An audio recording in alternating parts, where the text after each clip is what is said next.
পরমহংস শিরোমণি সুখদেব গোস্বামী পাদ আসন্ন মৃত্যুগ্রস্ত মহারাজ পরীক্ষিতের সভাতে গিয়ে যেভাবে শ্রীমদ্ ভাগবত সপ্তাহ জ্ঞান যজ্ঞের অনুষ্ঠান করেছিলেন, সেই ক্রম অনুসারে আজ হলো তাহার অন্তিম দিবস। গতকালকে আমরা রুক্মিণী হরণ লীলা পর্যন্ত আস্বাদন করেছিলাম। যদিও আমাদের পাঠের বিষয়বস্তু ছিল গতকালকে নবযুগেন্দ্র সংবাদ পর্যন্ত, কিন্তু আমরা সেটুকু অগ্রসর করতে পারি নাই। তাই আজকে সংক্ষেপে আমরা নবযুগেন্দ্র সংবাদ পর্যন্ত পৌঁছে যাব। অনাদি আদি শ্রী গোবিন্দ নরলীলা করতে এসে তিনি প্রথমে বৃন্দাবন লীলা করলেন, তারপরে মথুরা লীলা করলেন, তারপরে দ্বারকা লীলায় প্রবেশ করলেন। 33 বছর বয়সে তিনি রুক্মিণীকে বিবাহ করলেন। 34 বছর বয়সে তিনার একটি পুত্র সন্তান হল। পুত্রের নাম রাখলেন প্রদ্যুম্ন। পুত্র এখনো 10 দিন হয় নাই, এখনো সূত্রিকা গৃহে আছে, আত্মিক ঘরে আছে। এমন সময় দেবর্ষী নারদ পৃথিবী ভ্রমণ করতে আসছিলেন। দৈবক্রমে রাস্তায় শম্বরাসুরের সঙ্গে দেখা। শম্বরাসুর বলল, আমার মৃত্যু কোথায় হবে, কার হাতে হবে, আপনি একটু কৃপা করে বলে দিন, যেহেতু আপনি বলেন ত্রিকালদর্শী। নারদ মুনি বললেন, ভগবান শ্রীকৃষ্ণের পুত্র প্রদ্যুম্নের হাতে তোমার মৃত্যু হবে। তিনি বললেন, দ্বারকায় তো আমার কোনো শত্রুতা নেই, তাহলে কৃষ্ণের ছেলে আমাকে মারবে কেন?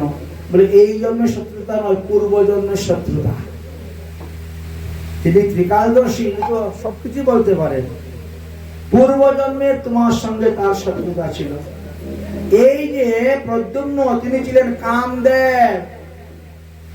মহাদেবের ক্রোধানলে ভস্মীভূত হওয়ার পর কামদেবের স্ত্রী রতি দেবীকে তুমি স্ত্রী রূপে পাওয়ার জন্য মহাদেবের তপস্যা করেছিলে, আর তাকে তোমার স্ত্রী রূপে তোমার ঘরে রেখেছ। এইবার এই কামদেবে সে যখন কৃষ্ণের পুত্র হয়ে জন্মগ্রহণ করেছে, সে যখন বড় হলে জানতে পারবে, বুঝতে পারবে যে আমার স্ত্রী শম্বরাসুরের ঘরে আছে, তখন সে এসে তোমাকে বধ করে নিয়ে যাবে, তার স্ত্রীকে। এই বলে নারদ মুনি চলে গেলেন। শম্বরাসুর তখন 56 প্রকার মায়াবিদ্যা জাত, আর মায়ার প্রভাবে তিনি চলে গেলেন। গিয়ে সূতিকা গৃহ হইতেই ভগবান শ্রীকৃষ্ণের পুত্রকে চুরি করে নিয়ে এসে সমুদ্রের জলে ফেলে দিল। কিন্তু বিশাল বড় এক বোয়াল মাছে খেয়ে ফেললো। সেই বোয়াল মাছ বাজারে গেল, বিক্রি হলো, আবার অসুরের বাড়ি গিয়ে পৌঁছেছে। অসুরে তো যা খায়, অসুরের খাবার সেই। যখন মাছ কাটতে গেছেন, তখন মাছের পেটের ভিতরে মানুষটা পাওয়া গেছে। যাই হোক, তিনি অনেক চেষ্টা করে তাকে বাঁচিয়েছেন। নারদ মুনি গিয়ে বলেন, এই তোমার স্বামী, অতএব তাকে রাসায়নিক টনিক খাওয়াইয়া শক্তিশালী বানাও, বীর পুরুষ বানাও, যোদ্ধা বানাও, সেই শম্বরাসুরকে মেরে তোমাকে উদ্ধার করতে পারবে। এদিকে ভগবান শ্রীকৃষ্ণ রাজক্রিয়া করতেছেন। সেই সময় সত্যজিৎ নামক এক রাজা ছিলেন। তিনি সূর্যের উপাসনা করে সমন্তক মণি নামে একটি মণি পেয়েছিলেন, যে মণিকে প্রতিদিন পূজা করলে পরে 8 ভার সুবর্ণ পাওয়া যেত। সেই মণি গলায় দিয়ে তিনি দ্বারকায় এসেছেন। ভগবান শ্রীকৃষ্ণ বললেন, এত দামি বস্তু নিয়ে যেখানে সেখানে ঘুরে বেড়াবেন না, এটা আমাদের দ্বারকার কোষাগারে জমা রেখে দেন। প্রতিদিন 8 ভার সুবর্ণ হবে, যখন আপনার দরকার যত সোনা নিয়ে যাবেন, কিন্তু আপনি সঙ্গে নিয়ে ঘুরাবেন না। আপনার মধ্যে কতজন মল্লবীর আছে? বলে, নেই। তাহলে আপনার পরিবারের লোক কয়জন? বলে, মাত্র 3.5 জন। 3.5 জন লোক দিয়ে আপনি কি বাহাদুরি দেখাবেন? কার সঙ্গে যুদ্ধ করবেন? আমাদের রেখে দেন। কিন্তু উনি মানলেন না, নিয়ে চলে গেলেন। বাড়িতে যাওয়ার পরে ছোট ভাই প্রসন্ন বলছে, দাদা আমি তাহলে এই মণিটা নিয়ে একটু ঘুরতে আসি। মণি গলায় দিয়ে ঘুরতে গিয়েছে, ঘোড়ার পিঠে উঠে চাবুক মেরেছে, ঘোড়া হয়ে গেছে পাগল, চলে গেছে জঙ্গলে। উপর থেকে এক সিংহ লাফ মেরে পড়েছে প্রসেনের ঘাড়ে, প্রসেনকে মেরে মাংস খেয়ে নিয়ে ওর মণিটা নিয়ে চলে গেছে। সেই দেখলে কে? জাম্বুমান। জাম্বুমানে সেটা দর্শন করে, জাম্বুমানে গিয়ে আবার সিংহকে মেরে মণি নিয়ে চলে গেছেন। এখন কর্ণে কর্ণে জপত্বা, সত্যজিৎ রাজা লোকের কাছে বলছে, কৃষ্ণ আমাকে মণি চেয়েছিল, আমি মণি দেই নাই বলে সে আমার ভাইকে বধ করে মণি নিয়ে পালিয়েছে। এই কথাটা যখন ভগবান শ্রীকৃষ্ণের কানে ঢুকলো, তখন বলছে সর্বনাশ, এত বড় অপবাদ আমার নামে, মিথ্যা অপবাদ, আমি তো মণি নেই নাই, চুরি করি নাই, প্রশান্তকে বধ করি নাই। তাহলে কি করা যায়? মণি কোথায় আছে খুঁজে বের করে দিয়ে আমি প্রমাণ দেখাবো যে আমি মণি চুরি করি নাই, প্রশান্তকে বধ করি নাই। বহু সংখ্যক সৈন্য নিয়ে রওনা হয়ে গেলেন জঙ্গলের মধ্যে মণি খোঁজার জন্য। একেবারে চিরুনি তল্লাশি শুরু হলো। কিছু দূর যাওয়ার পরে দেখেন ঘোড়াটা মরে পড়ে আছে, তারপরে দেখেন পোষণ মরে পড়ে আছে, তারপরে দেখেন একটা সিংহ মরে পড়ে আছে। এইবার সিংহকে মারতে পারে কে, এমন শক্তি কার আছে? বলে জাম্বুমান। জাম্বুমান কোথায় আছে? গুফায় চলো দর্শন করো। রওনা হয়েছেন। যেতে যেতে যেখানে বিরাট লম্বা ছোট এক গুফা আছে। ভগবান শ্রীকৃষ্ণ বলছেন, এই প্রহরীগণ সবাই গুফার সামনে দাঁড়িয়ে থাকো, আমি যতক্ষণ পর্যন্ত ভিতর থেকে ফিরে না আসি কেউ কিন্তু গুফার ভিতরে প্রবেশ করবে না। এই বলে ভগবান শ্রীকৃষ্ণ ভিতরে প্রবেশ করছেন। গিয়ে দেখেন এই মণি নিয়ে খেলা করছে বাচ্চারা, বলের মতন খেলতেছে, ঘুরে ঘুরে ঘুরে ঘুরে যাচ্ছে, আর লাইট আলো জ্বলে জ্বলে যাচ্ছে, কি আনন্দ তারা পাচ্ছে। ভাবলেন যে মণিটা নিয়ে চলে আসি। মণিটা নিতে গিয়েছেন, তখন ধাত্রী মা ছিলেন বাচ্চাদেরকে দেখাশোনার জন্য। জাম্বুমানে এখানে একজন ছিলেন, তিনি চিৎকার করে উঠেন, চোর চোর চোর, দেখো তোমার ছেলে চুরি করতে এসে গেছে। জাম্বুমান তো ছিলেন তখন ঠাকুর ঘরে রামচন্দ্রের পূজা করতেছেন, তিনি দৌড়ে এসে একেবারে কৃষ্ণের পিঠের মধ্যে দিয়েছেন এক ঘুষি। কৃষ্ণ তো মণি নিয়ে চলে যাচ্ছেন, কৃষ্ণ তো একেবারে উল্টে পড়ে গেছেন। যেই পড়ে গেছেন, লাথি আর কিল, লাথি আর ঘুষি আর কিল শুরু হয়ে গেছে। বলা নেই কওয়া নেই, শুধু মারে মারা। এখন একজন আরেকজনকে খুব মারামারি করছেন। মারামারি করতে করতে করতে করতে 12 দিন গত হয়ে গেছে, 12 রাত গত হয়ে গেছে। বাইরে যারা পাহারাদার ছিল তারা বলে, ওরে ভাই কৃষ্ণ আর জীবিত নাই, মনে হয় ভিতরে ঢুকেছে, খেয়ে ফেলেছে, এখন সেই কষ্ট বেরোলে আমাদেরকেও খাবে, চল আমরা পালাই। এই বলে তারা সব পালিয়ে চলে গেছে। দ্বারকায় গিয়ে কান্নাকাটি করে বলছে, গুহার ভিতরে গিয়েছিলেন প্রভু, আর তো ফিরে আসেন নাই, শেষ। রুক্মিণী এই কথা শুনে একেবারে সমুদ্রে ঝাঁপ দিয়ে আত্মহত্যা করতে যাচ্ছেন। এমন সময় মা দুর্গা দেবী আকাশবাণীতে বলে দিলেন যে কৃষ্ণ এখনো বেঁচে আছেন, উনি আসবেন, নির্দিষ্ট সময়ে প্রাণ ত্যাগ করিও না। এদিকে যুদ্ধ করতে করতে 27 দিন 27 রাত গত হয়ে গেছে। 28 দিনের দিন এমন ঘুষি মেরেছেন, আর সেই জাম্বুমান মাটির মধ্যে পড়ে থরথর করে কাঁপতে শুরু করেছে। এবার ভগবান একটা লাথি মারবেন, তখন হাত দিয়ে দেখাচ্ছে, হে বীর পুরুষ, তুমি আমাকে আর মারিও না, আমাকে আর মারিও না। ভগবান দাঁড়িয়ে গেছেন। এবার জাম্বুমান বলছে, আমি তখন বৃদ্ধ হয়ে গেছি, আর না হলে তোমার যুদ্ধের স্বাদ মিটিয়ে দিতাম। বয়সটা হয়ে গেছে তো, বৃদ্ধ হয়ে গেছে। আর কৃষ্ণ অল্প বয়স, কিন্তু কৃষ্ণের বয়স 34 বৎসর, বুঝেছেন? আর জাম্বুমানের তো কয়েক লক্ষ বৎসর বয়স, আর ত্রেতা যুগের তো বিশাল ব্যাপার না। দাপরের শেষে ভগবান শ্রীকৃষ্ণ অবতীর্ণ হয়েছেন, তাহলে চিন্তা করে কত লক্ষ বৎসর বয়স। হ্যাঁ, বৃদ্ধ হয়ে গেছি তো, না হলে তোমার সঙ্গে যুদ্ধের স্বাদটা মিটাইতে পারতাম। একটু দাঁড়াও, আজকে 27 দিন ধরে আমার স্নান নাই, আহ্নিক নাই, ঠাকুর সেবা নাই, আহার নাই, নিদ্রা নাই, কিছু নাই। একটু অপেক্ষা করো, আমি তোমার সঙ্গে আবার যুদ্ধ করব, আমি একটু ঠাকুর সেবা করে আসি। ঠাকুর সেবা করতে গেলেন, ভিতরে পড়লেন, একটাই ফুলের মালা ছিল 27 দিনের বাসি। জলপদ্মকে বাসি মানা হয় না, বুঝেছেন? বেলপাতা বাসি মানা হয় না, দুব্বা বাসি মানা হয় না, তুলসী পাতা বাসি মানা হয় না, গঙ্গা জল বাসি মানা হয় না। এগুলা এই 27 দিনের পুরানো সেই ফুলের মালাটা ভগবান রামচন্দ্রের গলায় দিয়ে পূজা টুজা করে স্তুতি করে বেরিয়ে এসে এসে এই তুমি আবার কোন দিকে ঢুকে মালাটা নিয়ে চলে আসছো আমার ঠাকুরের গলার থেকে? উনি বলছেন, না আমি যাই নাই তো, আমি তো এখানে বসে আছি। তোমার তো দরজায় একটা, গুফার দরজা কোটা থাকে, গুফার পিছনে দরজা তো একটাই, আমি তো বসে আছি এখানে, তো মালা কোথার থেকে তোমার দিয়ে আসলো? দেখো যে তুমি কোথার থেকে, আমি কেমন করে জানবো? আমি তো বসে আছি, কে জানো আমার মালা গলায় মালা পরিয়ে দিয়েছে। জাম্বুমান তো অবাক হয়ে গেছেন। এখন ভিতরে গিয়ে দেখেন, না না, রামচন্দ্রের গলায় তো মালা আছে। আরে রামচন্দ্রের গলায় মালা আছে, আবার এই ব্যক্তির গলায় মালা, তো দুটা মালা কোথার থেকে আসবে? আমার তো একটা মালাই থাকে, 27 দিনের মধ্যে তো ফুল তুলতে যায় নাই, মালা আনেই নেই, কি ব্যাপার?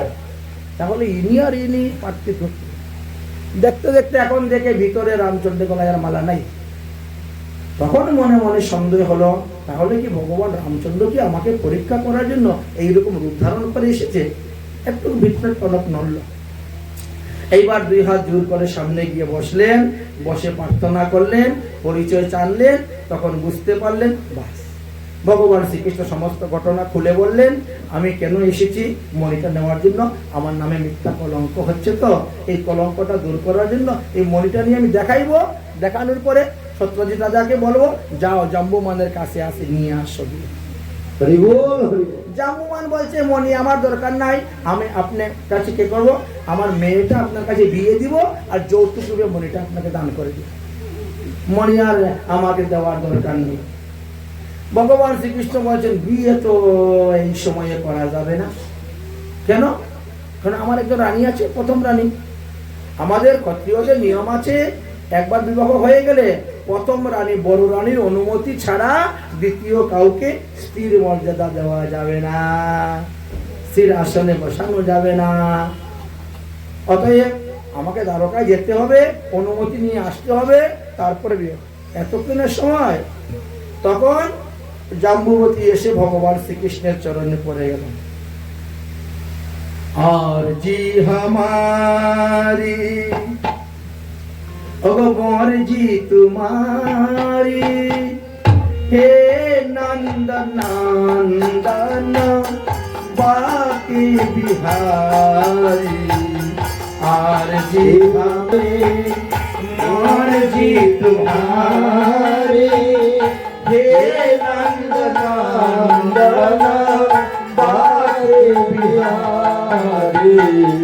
आरजी हमारे हे अंतर्यामी सबके स्वामी, हे अंतर्यामी सबके स्वामी, हे नंदन नंदन गिरिधरधारी।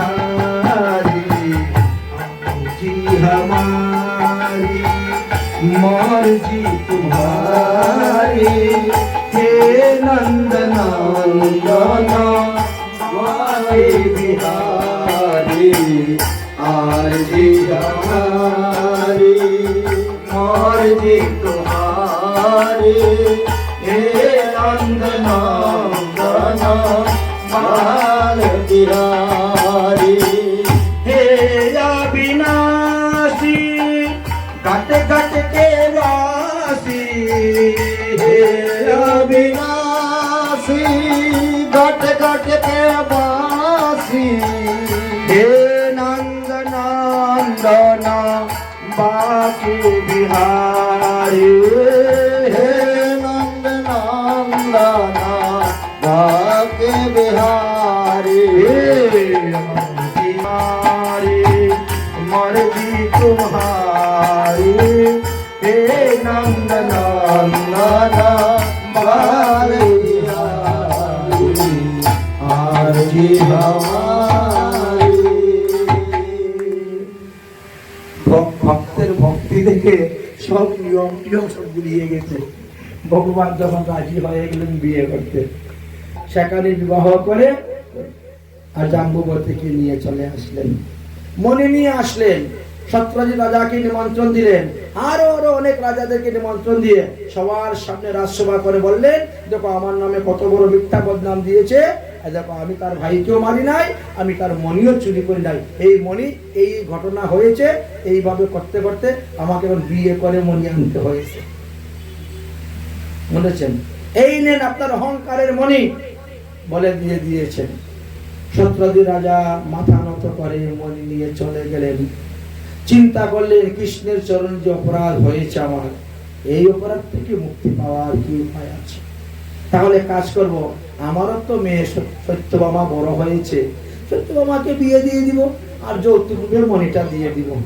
তিনিও এই সিদ্ধান্ত করলেন। কিন্তু সত্যভামার বিয়ে তো ঠিক করে রেখে দিয়েছেন কৃতবর্মার সঙ্গে। দেখা দেখি বাঁচাবাচি গনাগনি সব হয়ে গেছে, মঙ্গলাচরণ হয়ে গেছে। কার সঙ্গে? কৃতবর্মার সঙ্গে, শতধন্যার সঙ্গে, শতধন্যার সঙ্গে। এখন বলছেন না, শতধন্যার কাছে বিয়ে দিব না, কৃষ্ণের কাছে বিয়ে দিব। সেই মেয়েকে আবার কৃষ্ণের সঙ্গে বিয়ে দেওয়ার জন্য নিয়ে রওনা। কৃষ্ণ বলছেন আপনার মেয়েকে বিয়ে করতে পারি, কিন্তু মণি আমি নিব না। কেন?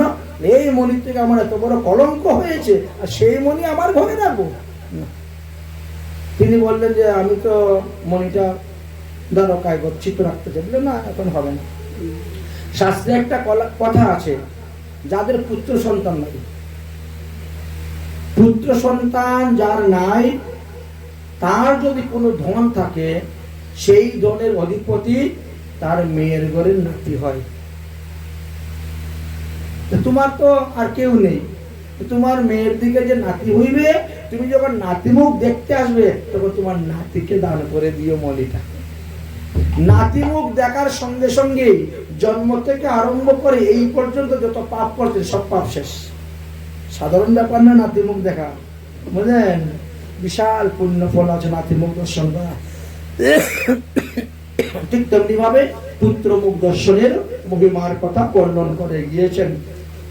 যাই হোক, এবার ভগবানের 3টা বিবাহ করা হয়ে গেল। 3টা বিবাহ হয়ে গেল। এমন সময় খবর আসছে কি পঞ্চপাণ্ডবরা লাক্ষাগৃহে পুড়ে মারা গেছেন। ভগবান শ্রীকৃষ্ণ, বলরাম সবাই তখন রওনা হয়ে গেছেন হস্তিনাপুরে। কি হলো কি হলো, কেমন করে কি হলো, লাক্ষাগড়ে পুড়ে পঞ্চপাণ্ডব মারা গিয়েছে, কান্নাকাটি শুরু হয়েছে। এই সুযোগে ওর শতদ্রুম্ন কি করেছে, সত্যজিৎ রাজাকে মেরে নিয়ে মণি পালিয়েছে। বেটা তুমি তোমার মেয়ে দিলে না, তোর মণিটা তো নেই, কেটে। সত্যভামা তখন তিনি প্রহরী লোক নিয়ে একেবারে হস্তিনাপুরে রওনা। হস্তিনাপুরে গিয়ে শ্রীকৃষ্ণকে বলছে, দেখো শতদ্রুম্ন আমার বাবাকে মেরে মণি নিয়ে চলে গেছে, আমি শতদ্রুম্নের মাথা চাই, কাটানো। ভগবান শ্রীকৃষ্ণ বললেন, তাহলে কাজ করো বলরাম দাদা, তুমি না হলে ওকে নিয়ে ইয়েতে যাও, দ্বারকায় যাও, আমি দেখছি শতদ্রুম্ন কোথায় গেছে। সেখান থেকে ভগবান গেলেন, গিয়ে তাকে বধ করলেন। বধ করে মণি আর পেলেন না। শতদ্রুম্নকে বধ করে মণি পেলেন না। শতদ্রুম্ন কি করেছিল, ওই মণিটা অক্রুরের কাছে রেখে দিয়েছিল। যে অক্রুর মশাই, আপনার কাছে মণিটা রাখেন, যদি আমি প্রাণে বাঁচি 10-12 বছর করে নাহলে একবার আসবো, তারপরে ভাগাভাগি করে মণির অংশ নিব না। স্বর্ণটা তোমার কাছে গোপনে রাখো, তুমি তো কৃষ্ণের কাকা, তোমার কাছে থাকলেও কেউ বুঝতে পারবে না, যার মনে তো গোপন থাকবে, কেউ বুঝতেও পারবে না। যাই হোক, এখন তিনি চিন্তা করলেন, মণি যদি আমি রাখি, কৃষ্ণ আমার কাছে পাই, তো আমাকেও তো ছাড়বে না, আমাকেও তো মারবে। তার থেকে বললাম আমি এই মণি নিয়ে পালাই। তো পালাইয়া কোথায় যাবেন তিনি? পালিয়ে গেলেন মামার বাড়ি। মামার বাড়ি কোথায় ছিল ওনার? কাশীতে। কাশীতে গিয়া প্রতিদিন 8 বার সুবর্ণ পান আর 8 বার সুবর্ণ দিয়া সাধু সেবা যজ্ঞ, এই যে আমরা হোম যজ্ঞ, এরকম যজ্ঞ চলছে আর সাধু সেবা চলছে, অখণ্ড দান চলতেছে। যেদিন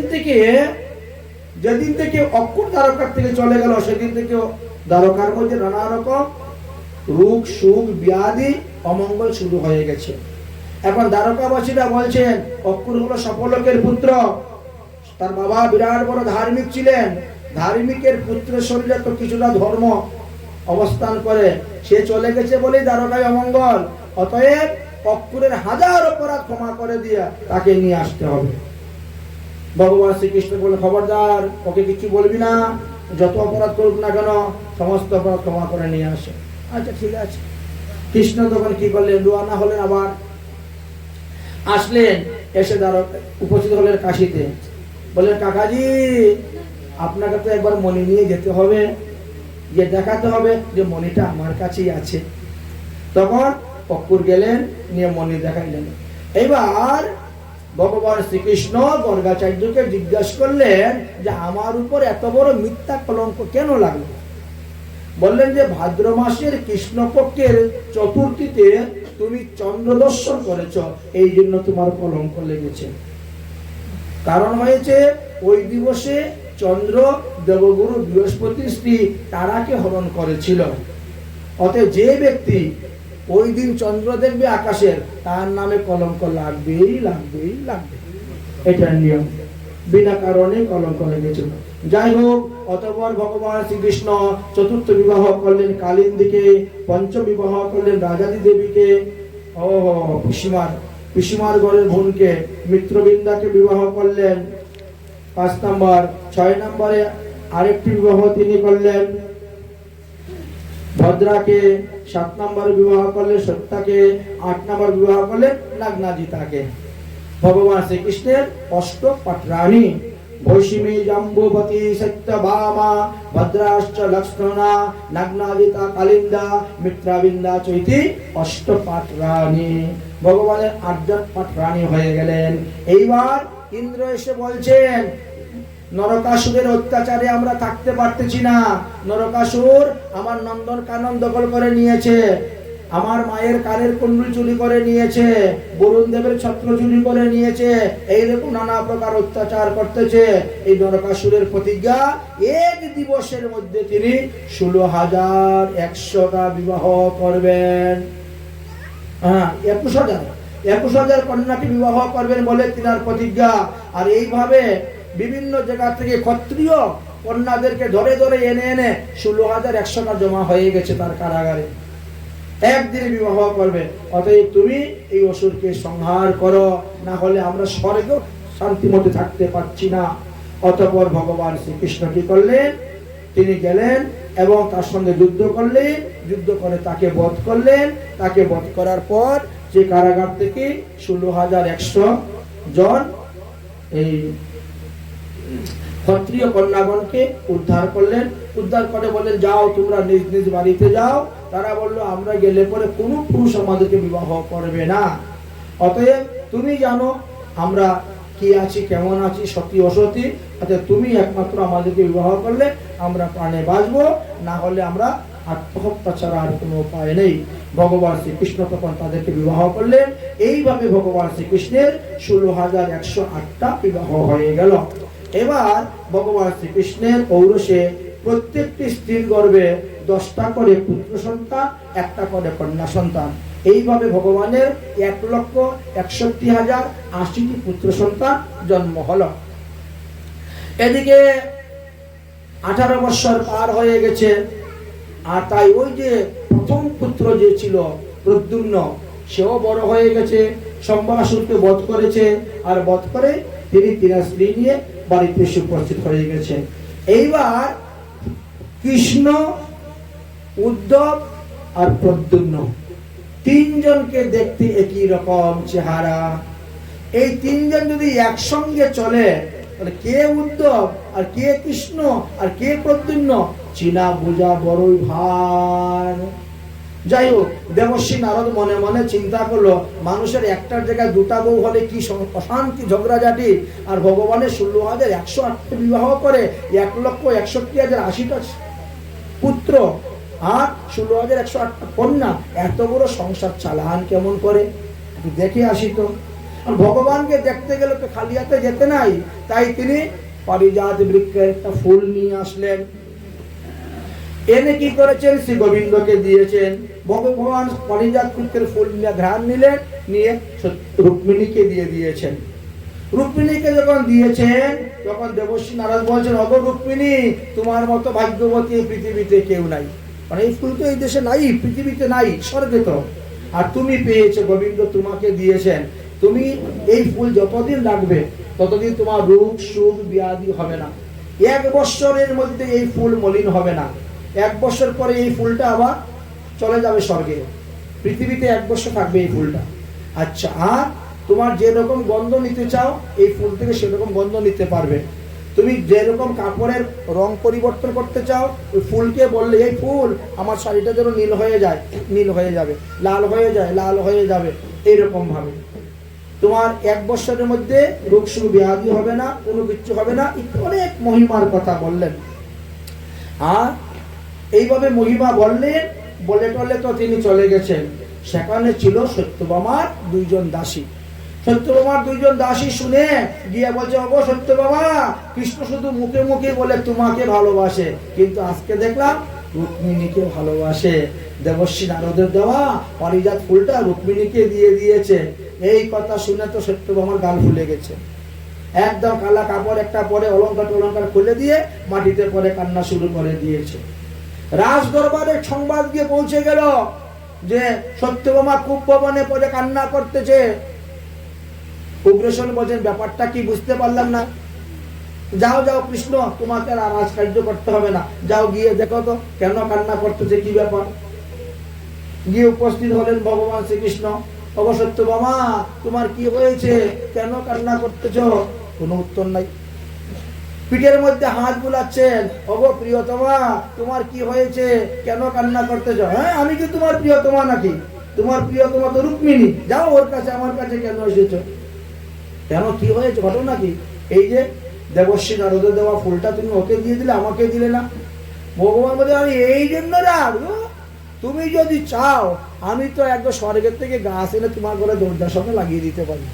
ওকে তো একটা ফুল দিয়েছি মাত্র। বলে তাহলে এনে দেখাও। ভগবান শ্রীকৃষ্ণ স্বর্গে গেলেন, দেবতার সঙ্গে যুদ্ধ করলেন, ইন্দ্রকে পরাজিত করলেন, সেই বৃক্ষ এনে লাগিয়ে দিলেন সত্যভামার ঘরে দরজার সামনে। অনেকদিন পরে ঘুরতে ঘুরতে দেবশ্রী নারদ আবার এসেছেন। এসে বলছে, সত্যভামা, তোমার মতো ভাগ্যবতী কেউ নাই। হ্যাঁ, স্বয়ং ভগবান দামোদর তোমার ঘরে দরজার সামনে পারিজাত বৃক্ষ লাগিয়েছেন, তোমার মতো ভাগ্যবতী কে আছে? আর একটু ভাগ্যবতী হতে পারো যদি চেষ্টা করো। কি করব? বলে এই গাছের নিচে বসে যদি একটা ব্রত করতে পারো 1 মাস, আর যেদিন ব্রত শেষ হবে ওদিন যদি কৃষ্ণকে গাছের মধ্যে বেঁধে দান করতে পারো, তাহলে আগামী জন্মে তুমি একাই কৃষ্ণকে স্বামী রূপে পাবে, আর কেউ পাবে না। এখন তো 16,108 দিনের ঘর করা হচ্ছে, তখন একা পাবে। দেখো তুমি ব্রত করবে কিনা। এই ব্রতের নাম কি? এই ব্রতের নাম উমা ব্রত। পার্বতী দেবী করেছিলেন বলে জন্মে জন্মে মহাদেবকে স্বামী রূপে পান। তো অনেক অনেক উদাহরণ দিলেন। এখন শুনে তো একেবারে লুবে, আমি তাহলে এই ব্রত করব। আরে ব্রত যে করবে, ব্রতের শেষের দিন যে স্বামী পেতে দান করতে হবে, করবো, যা আছে ব্রতের বিধান তাই করবো। তাই করবো, কৃষ্ণ কি তোমার একার স্বামী নাকি? তুমি যে দান করো, ওরা যদি এসে বাধা দেয়, এমন সংস্কার আছে, হ্যাঁ, আমাকে আমার কাজে বাধা দিবে? কেউ বাধা দিবে না, দেখবেন। আচ্ছা ঠিক আছে, তো ভালো, স্বামীর কাছ থেকে একটু অনুমতি নিয়ে নাও। আচ্ছা ঠিক আছে, নিবনে। সংকল্প মন্ত্র পাঠ করে নেন। নারদ মুনি বলছে, তুমি আগে অনুমতি নিয়ে সবকিছু রেডি করো, অনেক টাকা পয়সা খরচ লাগবে তো, কারণ ব্রতের শেষের দিন তো বিরাট বড় একটা ভান্ডারা দিতে হয়, ব্রাহ্মণ টামণ সেবা করাইতে হবে, দান দক্ষিণা করতে হয়, তো এই জন্য বলছিলাম। আচ্ছা ঠিক আছে। পরের দিন থেকে ব্রত শুরু হয়ে গেল। 1 মাস ব্রত হয়ে গেল। গাছের মধ্যে গোবিন্দকে বেঁধে দানও করে দিল। আর নারদ মুনি বলছে, ভগবান, আজকে থেকে তুমি আমার হয়ে গেলে, চলো, তোমাকে আর এখানে থাকতে হবে না, তুমি আমার সঙ্গে চলো, আমি যেখানে যাইব সেইখানে তুমি যাবে। এই বলে নারদ মুনি ভগবান শ্রীকৃষ্ণকে নিয়ে রওনা হয়ে গেছেন। যখন রওনা হয়ে গেছে, তখন রুক্মিণীরা এসে সবাই ঘেরাও করে দিয়েছে, আমাদের স্বামী নিয়ে কোথায় যাচ্ছ? কেন, আমি সন্ন্যাসী যেখানে সেখানে নিয়ে যাব, আমাদের স্বামী যেখানে নিয়ে যাবে আমরাও সেখানে যাব। এটা কেমন করে হয়? কারণ সত্যভামা আমাকে দান করেছে, তো বলে আমরা তো দান করিনি স্বামী। আরে তোমরা দান না করলে কি হলো? তোমরা যাও ঝগড়া করতে সত্যভামার সঙ্গে করো, আমার সঙ্গে কেন করতেছ? আমি দানের বস্তু পেয়েছি, দান নিয়ে যাচ্ছি, দান আমি ফেরত দিব না বলে নিয়ে চলে যাচ্ছেন। সত্যভামা দৌড়ে এসে বলছে, প্রভু, তোমার চতুরানির কথা আমি বুঝতে পারি নাই। বলে কি চতুরানি? তুমি যে বললে উমা ব্রত করেছে, পার্বতী দেবী ব্রত করেছে, তো সেটা স্বামী পাইল কেমন করে? পার্বতী তো মহাদেবকে নিয়েই থাকে, সে তার স্বামী পেল কেমন করে? আমি ব্রত করলে আমার স্বামীকে নিয়ে চলে যাচ্ছ? বলে আরে বাবা, শুনো, মহাদেবের দেখছো 5টা মাথা, আমি 1 মাথারই পেট জোগাইতে পারি না, খাবার 1 মুখেরই খাবার জোগাইতে পারি না, 5 মুখের খাবার কোথাতে জোগাবো? তারপরে বাংদুকটা খায়, সাপ একটা গলার মধ্যে পেশিয়ে রাখে, শ্মশানের মশানে ছাইটাই মাখে। আচ্ছা, আমি সাধু মানুষ, পবিত্র মানুষ, এইরকম লোককে ঘুরে বেড়ানো যায় বল? এই জন্য ওকে দিয়ে দিয়েছি। কিন্তু তোমার স্বামী তো সর্বগুণে গুণী, তাকে দিব কেন আমি? বলে কান্নাকাটি শুরু হয়ে গেছে। এইবার বলছেন, আমি আমি আমি ব্রত চাই না, ব্রতের পুণ্য চাই না, আমি আমার স্বামী চাই। বললেন, দান করার পরে যদি সেই দান ফিরিয়ে নিতে চায় কেউ, তাহলে তাকে 60,000 বৎসর বিষ্ঠার কৃমি হতে হবে। 60,000 বৎসর বিষ্ঠার কৃমি হয়ে থাকতে হবে। এবার কি করা যায়? বিকল্প কোন উপায়? তথা সুবর্ণ তো ওজন করে। কৃষ্ণের সমান ওজন করে সুবর্ণ দাও, সুবর্ণ দিয়ে হচ্ছে না, তাহলে অন্য কিছু দাও। কি আর দিবেন, ভগবান বিশ্বম্বর মূর্তি ধারণ করে আছেন। তখন উদ্ধব বললেন, ভগবান সর্বদা তিনার মুখে বলছেন, তিনি বইতে তিনার নাম খুব ভারী, অতএব তুলসী পত্র নিয়ে আসো, আর এর মধ্যে ভগবানের নাম লিখো, লিখে দাও। নাম বিগ্রহ স্বরূপ, তিন এক রূপ, তিনে ভেদ নাই, তিন চিতানন্দ স্বরূপ, এটি শাস্ত্রের কথা। সব দাম ফেলে দিলেন, দিয়ে যখন হরিনাম দিলেন তখন কৃষ্ণ উপরে উঠে গেলেন, হরিনাম নিচে রয়ে গেলেন। নারদমণি সেই হরিনাম নিয়ে তিনি এখন চলে আসলেন। এসে কি হলেন, কলিযুগে শ্রীবাস পণ্ডিত হয়ে গেলেন। তাই মহাপ্রভু শ্রীবাস পণ্ডিতের ঘর থেকে হরিনাম বের করে আমাদেরকে দিলেন। হরিনাম মধুর রস পিয়রে মনুয়া, এই সংসার সব ঝুটা। হরিনাম মধুর রস পিয়রে মনুয়া, এই সংসার চোরে ঝুটা। হরিনাম মধুর রস পিয়রে মনুয়া, এই সংসার সব ঝুটা। হরিনাম মধুর রস পিয়রে মনুয়া, এই সংসার সব ঝুটা। এই সংসার সব झूठा रे मनुआ, ये संसार झूठा। ये संसार सब झूठा रे मनुआ, ये संसार सब झूठा। ये संसार सब झूठा रे मनुआ, ये संसार सब झूठा। এই সংসারে সব জোটারে মনোয়া, এই সংসারে সব জোটা। হরিনাম মধুর রস পিয়রে মনোয়া, এই সংসার সব জোটা। হরিনাম মধুর রস পিয়রে মনোয়া, এই সংসার সব জোটা। गौर रूप में कृष्ण जी आयो, निताई रूप में बोलो राम। गौर रूप में कृष्ण जो आयो, निताई रूप में बोलो राम। गौर रूप में कृष्ण जी आए, निताई रूप में बोलो राम। गौर रूप में कृष्ण जो आयो, निताई रूप में बोलो राम। अद्वैत रूप में शिव जी आयो, अद्वैत रूप में शिव जी आयो। अद्वैत रूप में महाविष्णु आयो, अद्वैत महाविष्णु आयो।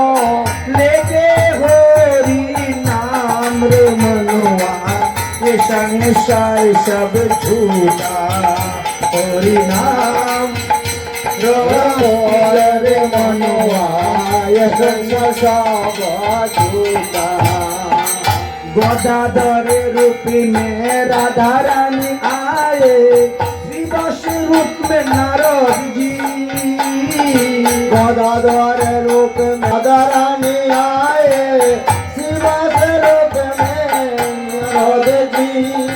गदाधर रूप में राधा रानी आयो, श्रीवास रूप में नारद जी। गदाधर रूप में राधा रानी आयो, श्रीवास रूप में नारद जी। पंचतत्व मिलित रे कत्रे, पंचतत्व मिलित रे नाम बिलाई गली गली रे मनुआ, ये संसार होता। हरि नाम मधुर रस पियरे मनुआ, ये संसार सब झूठा। हरि नाम मधुर रस पियरे मनुआ, सब झूठा। भगवान हरि नाम संकीर्तन की